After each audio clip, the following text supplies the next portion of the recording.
I'm here to do a review of The Wind Rises.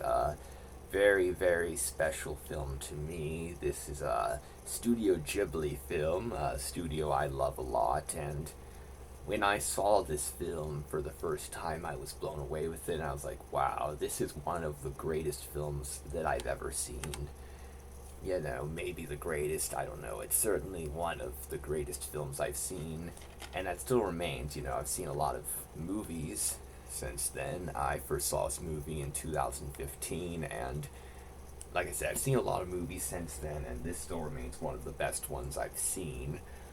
This focuses on a true life story about Jiro Horikoshi, who loves airplanes and wants to design them, not because I mean he is kind of there to make warplanes, but he's not actually doesn't want them to be used for war. He just thinks that like airplanes are just like that's kind of just his dream, his passion. He just is impressed by like airplanes, just thinks they're like the coolest thing. Seeing them fly in the air, it just fuels his imagination. And has this friend named Hanjo, and I'm sorry if I'm pronouncing this wrong. And they both love airplanes and want to design them, while Jiro's kind of this more optimistic, upbeat one. Hanjo's a bit more cynical, so they have really good, fun interactions, and still a good friendship. And they, work for this grumpy guy, Mr. Kurikawa, and kind of more friendlier older guy, Hattori, and they, yeah, just make these airplanes. And Jiro's inspired by this guy, Giovanni Caproni, another real life person, and he kind of shows up in Jiro's like fantasy dreams as a sort of inspiring mentor. And so this film's about Jiro following his dreams and his passion, and also kind of the moral quandary, because his dream project is kind of being used for war, and there's a lot of implications and stuff. So it's a kind of complex thing where it's following your dreams, but is following your dreams a good thing in this scenario? There's a lot of good questions being raised, and it's also as you can see, Jiro kissing this woman named Naoko Satomi. It is also a romance movie, although it is focused a lot on the war stuff. It kind of has a romance thing later on as it goes along. There's this woman, Naoko Satomi, and she and Jiro really have this very strong sentimental connection where like Jiro helps her, and so Naoko kind of idolizes him, and they form this really beautiful bond. And I'm gonna have a bold claim. I think that Jiro and Naoko and the Satomi have, at least in my personal opinion, the best, most moving love story I've ever seen in any film.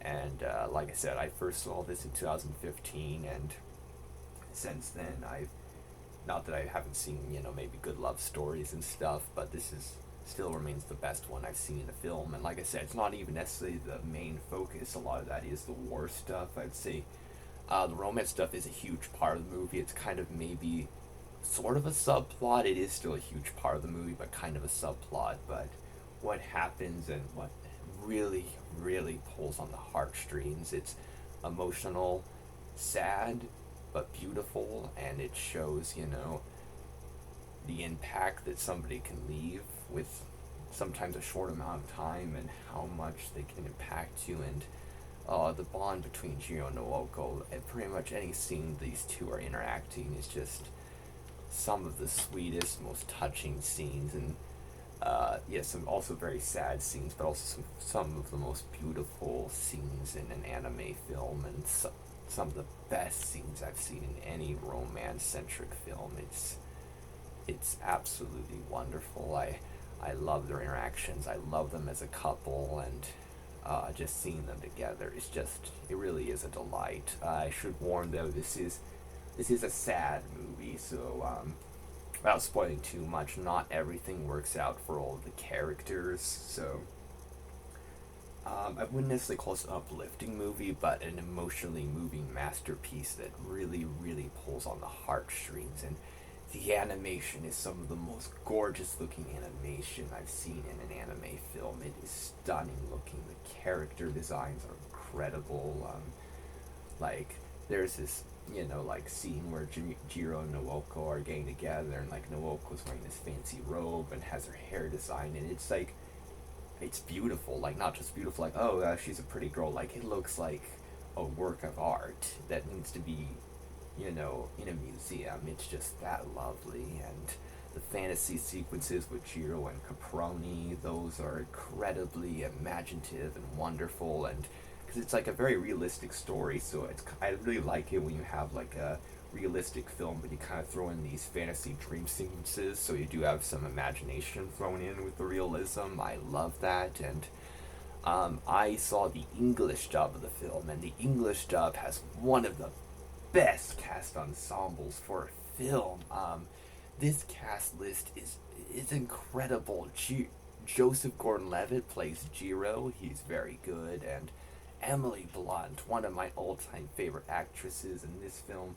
I had seen Emily Blunt, of course, act before, but oh man, even though this is just a voice performance, I was like, man, this really helped me develop such a great big appreciation for Emily Blunt.